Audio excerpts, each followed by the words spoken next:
song called Chunty. Ahoy! Welcome back to CHUNTCAST. Let's hopefully see if this one works. Last week, everything went wrong. Everything was corrupted. Couldn't recover anything. So let's see how about we go with this one. Okay, so today, I think I might just make this my Dragon Ball Z Kakarot impressions video. There's so much other stuff to talk about, but I have a lot to talk about with this game. So if you're not interested in this game, toodaloos. See you next week. So Dragon Ball Z or Z, depending on which version of the English language you conform to. Look, if you're not a fan of Dragon Ball before this, you're not going to be after this. I'll tell you. This game is made for fans, like me. I am a fan of this property. I have been most of my adolescent and adult life. So, I've played a lot of the games, practically all of them so far, from, you know, the Xbox PS2 generation and onwards. So I do kind of feel like I'm going in, you know, beating Frieza for the 100th time. So, you know, look, I'll just preface with this game. So far, I'm 15 hours in-ish, 15 and a half hours in. I've just defeated Frieza, and I'm up to the Android Trunks saga. I haven't started that yet, but that's where I am. So I'm pretty, yeah, it took me about 15 hours to get there. So if that gives you any indication of how the progression is in this game, there are times where it's spaced out, artificially almost, to the point where it's like, come on, I just want to progress. But in saying that, in about the 4 hour mark in, I kind of understood what this game was, for better or worse. So we'll just go through some negatives. I've got some points in mind that I want to touch on. I just want to get the negatives out of the way, and then we can talk about why I'm still playing the game after 15 hours. Okay, so straight up, the controls are jarring as hell from the get-go. You start off with a tutorial level with, you know, you just with Gohan. You're chilling out, hanging out around Goku's property somewhere, and you're mentally meditating, you know, doing your mental combat stuff, and you're fighting Piccolo. And this works as your tutorial. And boy oh boy, I thought I had a handle on the fighting mechanics and the 3D arena fighting games that have come out previously, like Xenoverse and Xenoverse 2, probably the best controls in these kind of games that I've played. And I thought I had it down lock, but this one just showed that I just had not had any idea what the hell I was doing. I thought it would have borrowed a lot from those games, but it doesn't. It doesn't. The controls are a massive adjustment, to the point where I'm still picking up tricks and ways to go about during combat. It's different. Like that when you're traversing the open worlds, the flight mechanics are different, and when you're in combat, the movement's different again. So it's a bit jarring, and like I said, it took me a few hours in to kind of realize what the hell I was doing. And I think that's kind of difficult to stomach. It's a pretty good learning curve for the just movement, which is the vast majority of the game of what you're going to be doing. In saying that, there's a lot of ways to move in this game. I don't know how they could have gone around it otherwise. It does play a bit different to Xenoverse and Xenoverse 2. So what are you going to do? I honestly have no ideas on how they could improve it, so make that of what you will. I'm not coming here with solutions, just critiques. So look, otherwise besides that, I will say that other negatives are just the story progression as a whole. Aside from the fact that we're just going through the story of Goku again for the 100th time, the conversations between characters throughout the entire game, it varies on levels, right? So more often than not, you'll have the janky kind of Bandai Japanese type game experience where you've just got a couple of characters standing there in like an idle movement with a one-line sentence, and then you've got to hit OK to get to the next line of sentence, and it just keeps doing that until you get through the conversation, and it just moves the camera back and forth. I thought we were well past that. There's got to be a better delivery way of doing that. I don't know what the budget is on this game, but you can see they cut corners on that. I understand it's the whole Dragon Ball Z story. I get that, from Saiyan Saga all the way to Buu Saga. That's a shitload of story to cover, and I understand that they probably didn't want to voice it all, but I actually would have preferred they would have. So for the most part, the conversations you'll have are like, think of Zelda, those games where it'll just be like a random grunt or mumbling like Banjo-Kazooie or whatever as the text goes across. You know, it has its place. You know, I just don't like it. Consider, like, when you factor in this is Dragon Ball Z, I think they could have probably, you know, put a bit of more money into it to get the voice cast to voice the entire thing.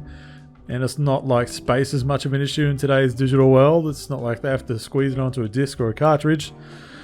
Anyway, that's just another critique. And I said it varies. So when you get that between subquests, that's what the conversation's like. Just a grunt with a line of text and like another gasping sound or whatever for the next line. Or you'll have the start of the subquest, depending on what it is. We'll have voice dialogue with subtitles, and then as you leave for the quest, it's no longer voiced, and then you come back and then it is. It's a bit disjointed and takes you out of it a little bit. Takes me out of it, at least. Otherwise, you've got fully animated cutscenes. They're pretty sparse, mainly for some of the bigger moments of the show. They'll fully animate a sequence. Some of the lesser animated sequences are a bit janky, where they'll still have like very stiff idle animations, but there'll be some combat in there, but it's still stilted. Yeah, I don't know. I kind of expected this. Not gonna lie, I've been pretty detached from this marketing for this game because I just, for the reason I wanted to be surprised, and I've been doing that a lot lately with some games I'm looking forward to. I just won't watch a lot of the content coming out for it because I think it takes away these days from the overall experience. By the time you get the game, you've seen everything. So that's something I'm going to do going forward, and I think it's good. Like, I'm enjoying this game more and more. As I get into the positives, I'll explain why. And part of that is because I really didn't know what I was getting into. And I think that's good. It's good to be educated on what you're going to buy, but there's some points where you just want to enjoy the experience from the get-go. The submissions, you can miss them. Some of them are only available at some points during the story. So if you move past a chapter, there are some submissions you'll just never be able to go back to. So that's something to keep in mind. Always look out for this little blue... there's like a blue mark and an orange mark with an exclamation point in them. Those are your main quest icons. So the orange one is the main quest. Blue is the submissions. So every time you get a chance to move your character around between story beats, I always open up my map and look around, see if there's any blue marks. There's usually only like 1 or 2 per chapter. So it's not as much as I thought it was going to be. Some of them are just dumb. Again, a critique is some of them are just fetch quests for random characters. Like, a character's having a bit of an issue and they're like, oh, I need this fruit, or I need this particular tomato, or I can't do this, or whatever, or this fish. So you got to go find them within the world somewhere. They're usually not too far away from where you are, but they don't really hold your hand with it. There was one in particular I hated.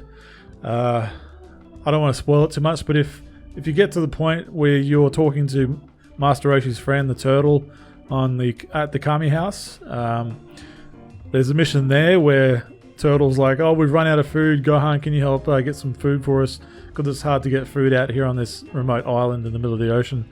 But there's a particular tomato that Master Roshi loves, and you can only get it in one part of the world. But it doesn't tell you exactly where to get that or how to get it.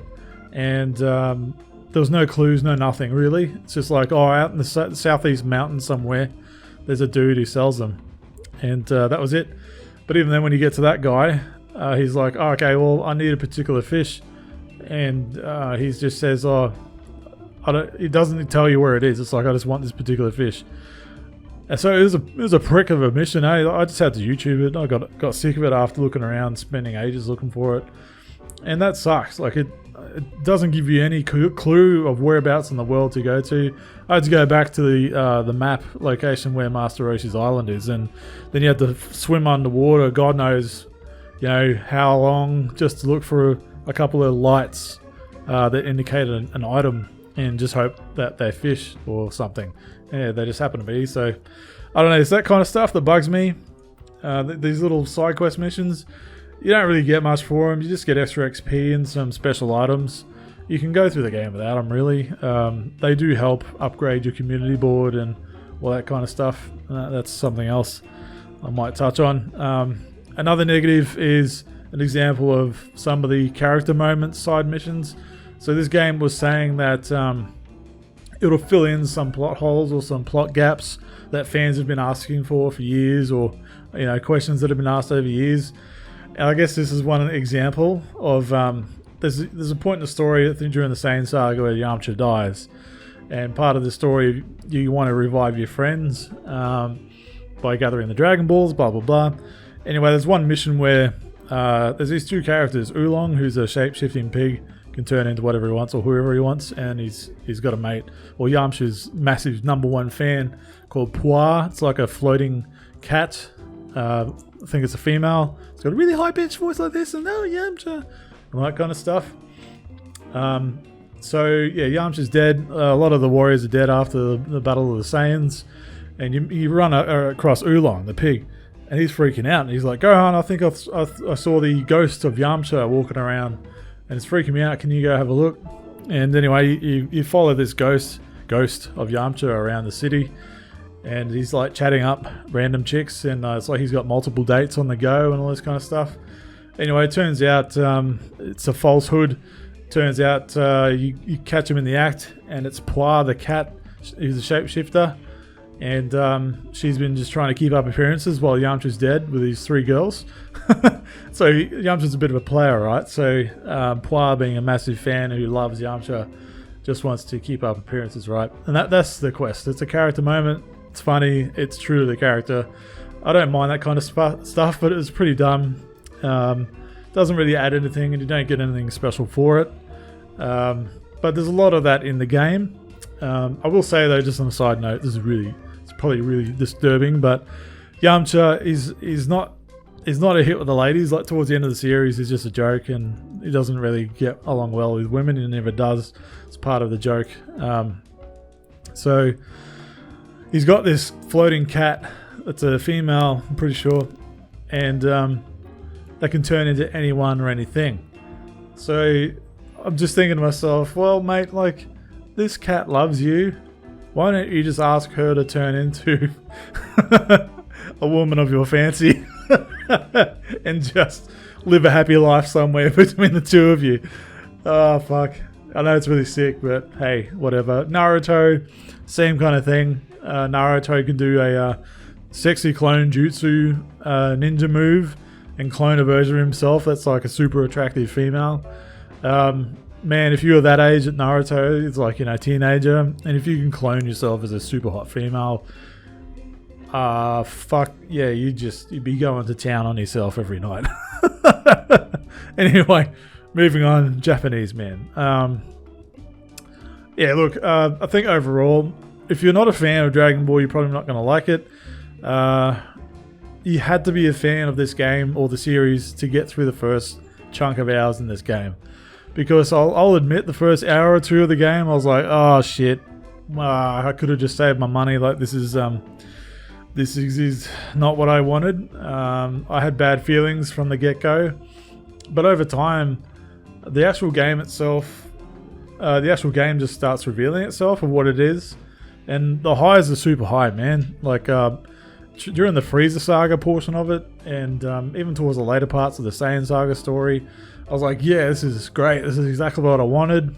But those are kind of spread out too far. There's a lot of like just guff in between. Like, you don't really need to do the side quests. You just really don't. And the game levels you up as you go through the story to the point where I haven't need to grind at all in the story. Like during the RPG portions of the game where you're between missions and stuff. At no point have I felt underleveled. As I said, when you progress to the next story beat, it'll automatically level you up to be at the required level. so you're not getting owned, you know? It's not like the old Game Boy Legacy of Goku games where you had to just grind out your levels just fighting random animals and bad guys and stuff. You don't have to do that. And even when you're flying around each of the hub worlds, this game is not completely open world. It's got like every location on the Dragon Ball planet that you need to go to, the main areas and stuff, which is awesome. But they're like sectioned off little hub worlds, but they're massive areas though, so it's pretty good.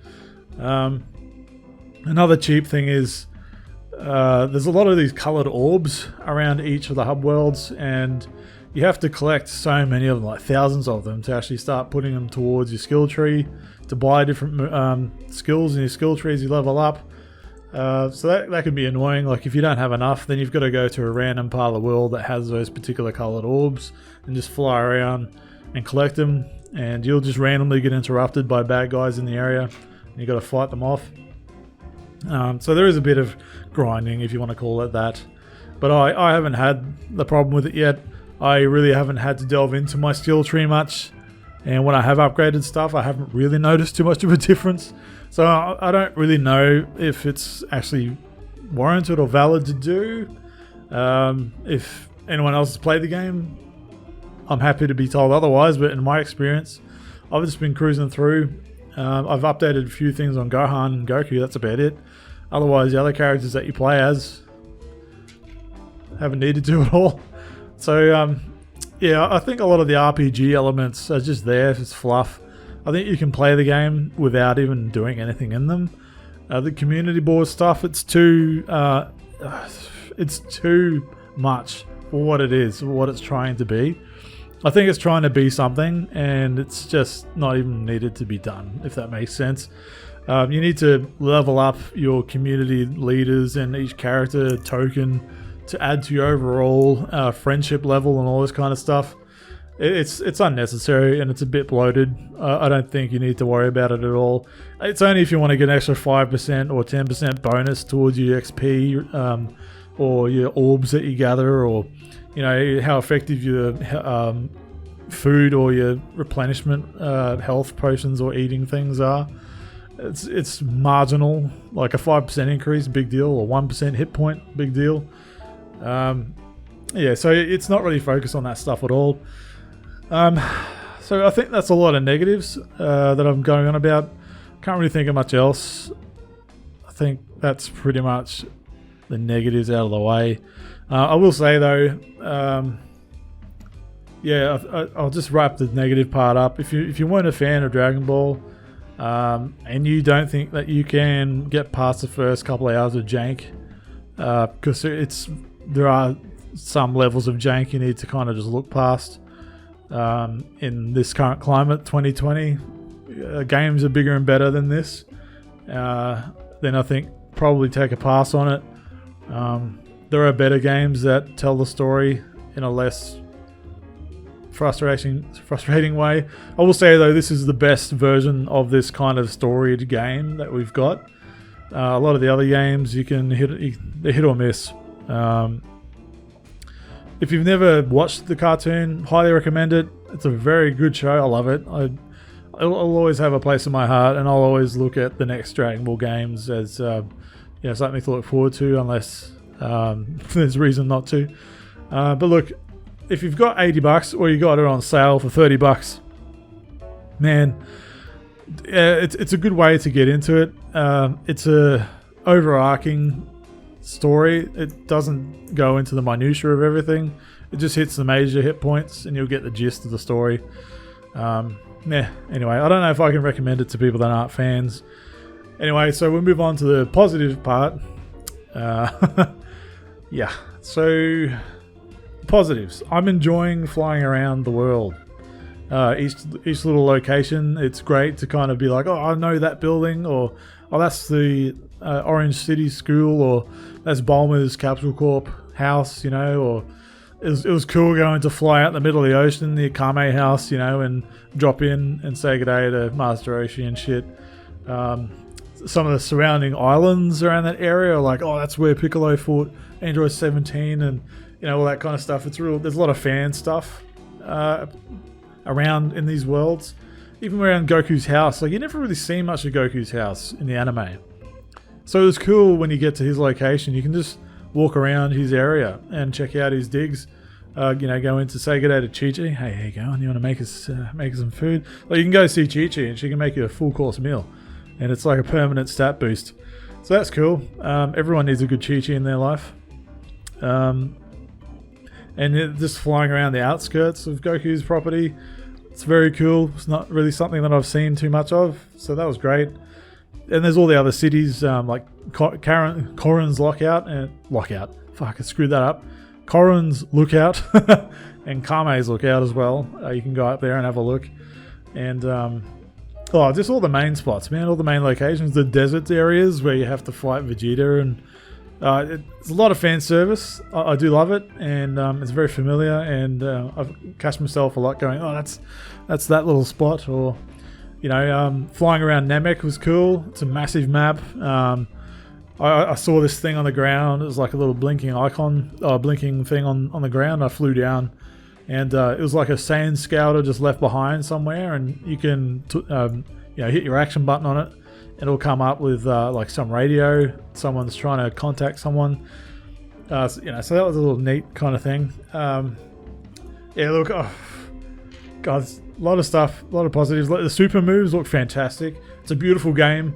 The engine that they're running it on, I think they've got something to do or some connection with the guys that made Dragon Ball FighterZ, the 2D fighting game, which this is making me want to go back and finish, by the way, because that is the best Dragon Ball Z fighting game ever, and this is kind of like the best adventure Dragon Ball game that we've ever had. So I'm kind of in my massive Dragon Ball mode at the moment. So yeah, anyway, Arc System Works, I think they're called. I think they're sharing the engine between them and CyberConnect 2. Just a lot of similarities as far as the graphics goes, and I think I remember reading something about it, that they're sharing the engine somehow. Anyway, it's minor detail, but it would make sense because Dragon Ball FighterZ is just stunning, and it's an amazing representation of the property, and it's carried over to this where the characters look fantastic, the moves look fantastic, some of the epic stuff looks epic, some of the actual animated sequences look fantastic, even better than some of the show had very much janky ass animation, like crappy animation, and some of the parts I've done in this, it just elevates those moments and looks amazing. The combat, once you get used to it, it's fluid, fast and frantic to the point where I've got no idea what the hell I'm doing sometimes, but it's fun. Once you figure out, the signals where you need to block or dodge, or just figure out little intricacies of battle, it gets more enjoyable, and you can really cut through fights quick once you've got your movements down. I mentioned before, flying around the worlds is just amazing. Just seeing all the locations, being able to just walk around or fly around at my own pace. Like, I'm a fan of Crackdown and orb hunting and stuff. So there's all these orbs in the sky that are your currency, basically, to unlock your skill tree stuff. So I didn't have much problem with just spending ages flying around the environments collecting various colored orbs, because I know I need them, but at the same time I get to discover little areas and little hints and stuff, like Yamcha's hideout in the middle of the desert. Totally forgot about that, but it's there. And so that was awesome. And you can find where Goku's ship crashed originally, and I don't want to spoil everything, but it's a very nostalgic experience.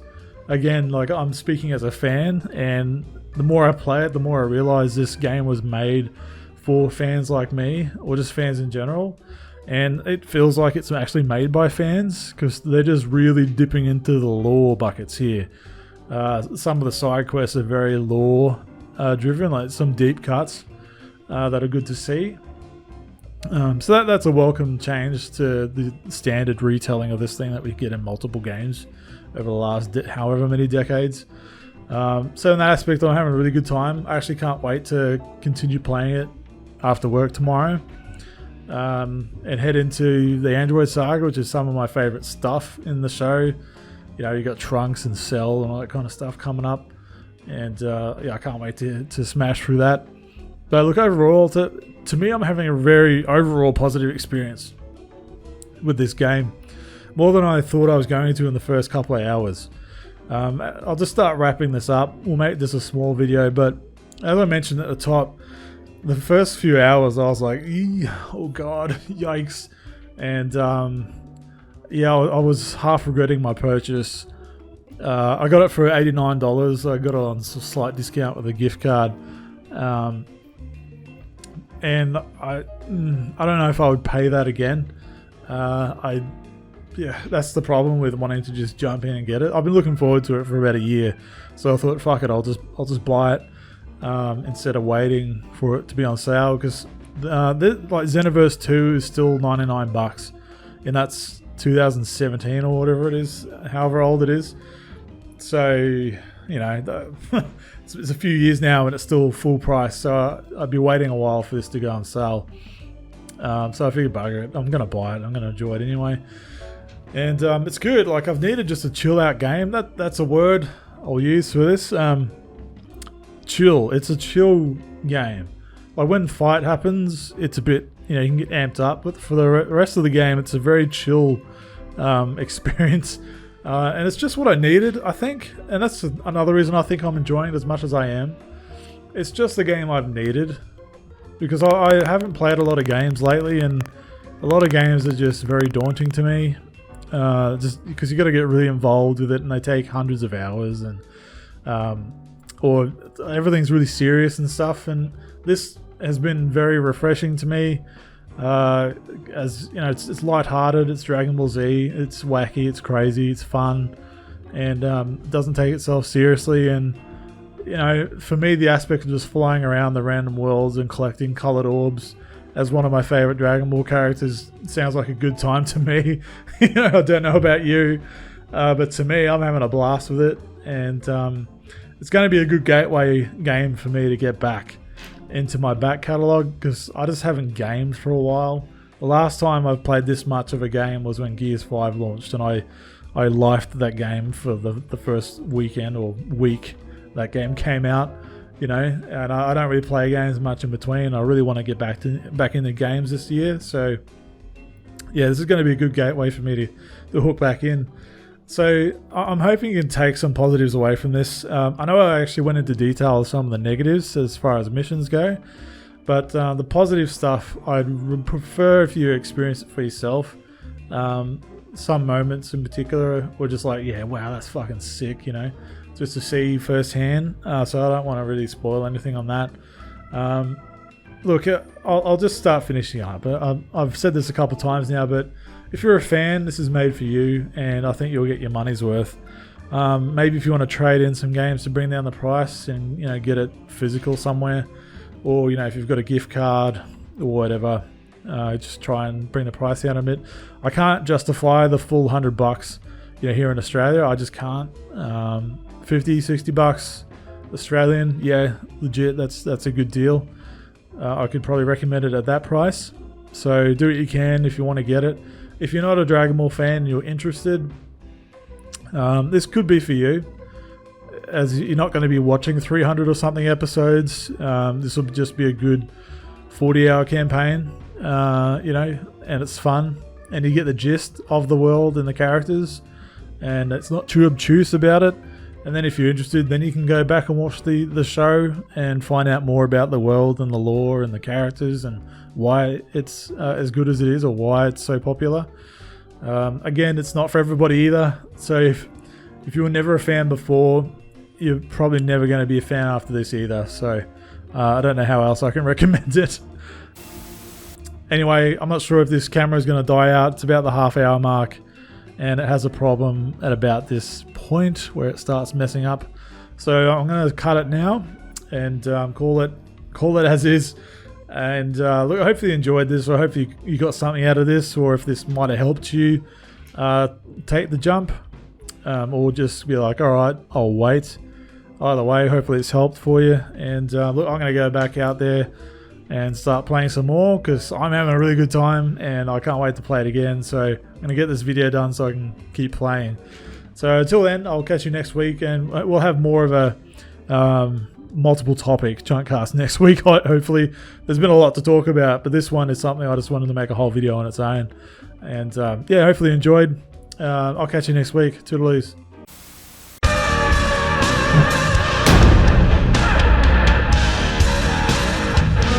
Yes, Uncle Chunty.